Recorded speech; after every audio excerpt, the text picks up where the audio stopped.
നമ്മൾ കാഷ്യൂ ആപ്പിളിനെ കൊണ്ട് പുതിയൊരു മുട്ടായി ഉണ്ടാക്കാൻ പോവുകയാണ്. അപ്പോൾ നമുക്ക് നോക്കാം എങ്ങനെയാണെന്ന് ആക്കുകയാണ്. Let's go to the video. Guys, നമുക്ക് ഈ കാഷ്യൂ കൊണ്ട് മാറ്റി വെക്കാം. അങ്ങനെ എല്ലാத்தைയും ഞാൻ ആക്കുന്നുണ്ട്. നമുക്കിത് നന്നായിട്ടൊന്ന് കഴുകിയെടുക്കാം.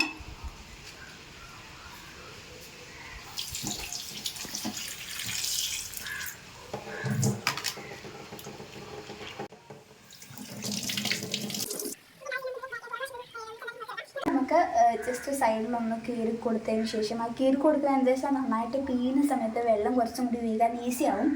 പിന്നെ എന്നിട്ട് നമുക്ക് അങ്ങനെ വെള്ളം ഉണ്ടാക്കാൻ പറ്റും. ഇതാണ് കേട്ടോ ഇതിനകത്ത് പാടുള്ളത്. പക്ഷെ ഭയങ്കര ടഫ് ഇതാണ്.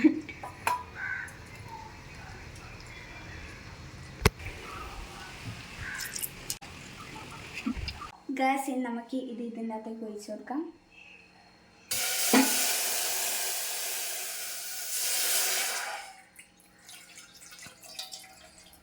ഓക്കെ, ഞങ്ങളങ്ങനെ പോകാൻ വെച്ചാൽ ഇത് തീ കത്തിച്ചിട്ട് കുറച്ച് ചൂടായി പോയി, അതാണ് പോകാവുന്നത് കേട്ടോ. നമുക്കിത് നന്നായിട്ടൊന്ന് ഇളക്കി കൊടുക്കാം. ഇനി 2 വെള്ളം എടുക്കണം. നിങ്ങൾ ശർക്കര എന്നാണ് പറയുന്നത്, നമ്മൾ വെള്ളം എന്നാണ് കേട്ടോ പറയാറ്, അതുകൊണ്ടാണ്. സോ നമുക്ക് 2 എടുത്താൽ മതി. നിങ്ങൾക്ക് എത്രയാണ് ഇത് കിട്ടിയിരിക്കുന്നത് അതിന് കണക്കായിട്ട് വേണം എടുക്കാൻ.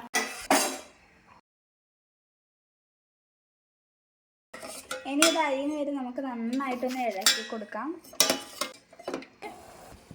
നമ്മൾ കുറച്ച് തേങ്ങ എടുത്തിട്ടുണ്ട്. ഈ തേങ്ങ നമുക്ക് ഇതിലേക്ക് ഇട്ട് കൊടുക്കാം. ഒരു പാത്രത്തിൽ ഞാൻ കുറച്ച് വെള്ളം എടുത്തിട്ടുണ്ട്. അപ്പോൾ ഇതിൻ്റെ പാകം നോക്കാൻ വേണ്ടിയിട്ട്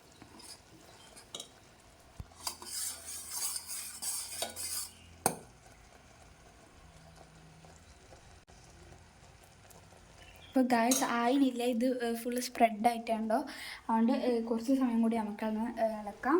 ഫ്രണ്ട്സ്, നമ്മളങ്ങനെ ഇവിടെ കുറച്ച് ഒരു ഇല എടുത്ത് വെച്ചിട്ടുണ്ട്. ഈ ഇല നന്നായിട്ട് വാട്ടിയിട്ട് നമ്മൾ നെയ്യ് തേച്ച് കൊടുത്തിട്ടുണ്ട്. അപ്പോൾ ഗൈസ് നമുക്ക് നന്നായിട്ട് ഇളക്കി കൊടുക്കാം. നന്നായിട്ട് തിളച്ച് വന്നിട്ടുണ്ട്. എന്നിട്ട് ഞാൻ ജസ്റ്റ് ഒന്ന് ഇട്ടിച്ച് നോക്കാണ് ഇതെങ്ങനെ ആയിരിക്കാൻ നോക്കാൻ. അപ്പോൾ ഗൈസ് ഇത് നമുക്ക് തൊട്ട് നോക്കാം. എന്താ നമ്മൾ സ്പ്രെഡ് ആകുന്നത് കേട്ടോ. സോ ഇത് സ്പ്രെഡ് ആകുന്നതിനെ നമുക്ക് എടുക്കാമെന്നാണ് അർത്ഥം. അതായത് ഇത് നമുക്ക് ഉരുളയാക്കാൻ കഴിയുന്നുണ്ടെങ്കിൽ അത് എടുക്കാമെന്നാണ് കേട്ടോ അർത്ഥം. അങ്ങനെ ഞാൻ എൻ്റെ എടുത്തിട്ടുണ്ട്. അപ്പുറം തന്നെ വേഗം തന്നെ നമ്മളത് ഇലയിലേക്ക് ഒഴിച്ച് കൊടുക്കണം. അല്ലെങ്കിൽ അത് ഇങ്ങനെ തണുത്തതിന് ശേഷം അവിടെ ഇങ്ങനെ ഉറച്ച് പോകും, പിന്നെ നമുക്കത് എടുക്കാൻ കഴിയില്ല. സോ അങ്ങനെ ഞാൻ ഒഴിച്ചിട്ട് കുറച്ച് സമയം തണുപ്പിക്കാൻ വെച്ചിട്ടുണ്ട്. ഇലയിൽ കുറച്ച് സമയം മതി. എന്നിട്ട് കുറച്ച് ചൂടോടുകൂടി തന്നെ നമ്മൾ ഉരുളയാക്കാൻ തുടങ്ങിയിട്ടുണ്ട്. അങ്ങനെ ഓരോന്നാക്കി ചെറിയ ചെറിയ ഉരുളകളാക്കാൻ നമുക്ക് കുറേ ചെറുതാണവർക്ക് കുറച്ച് ചെറുത് തന്നെ ആക്കാം. അങ്ങനെ ഞാൻ ആക്കി എടുക്കുന്നുണ്ട്. അതിന് ശേഷം അത് ഫുള്ളാക്കിയതിന് ശേഷം ഞാനൊരു കടലാസിൽ വെച്ച് പൊതിയുകയാണ് ചെയ്യുന്നത്.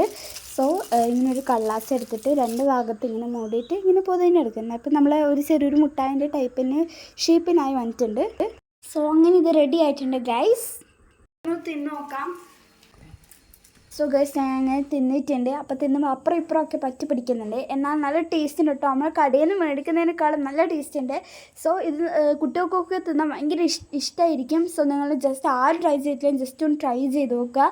സോ എനിക്ക് ഭയങ്കര ഇഷ്ടപ്പെട്ടു. Tata, bye bye, see U.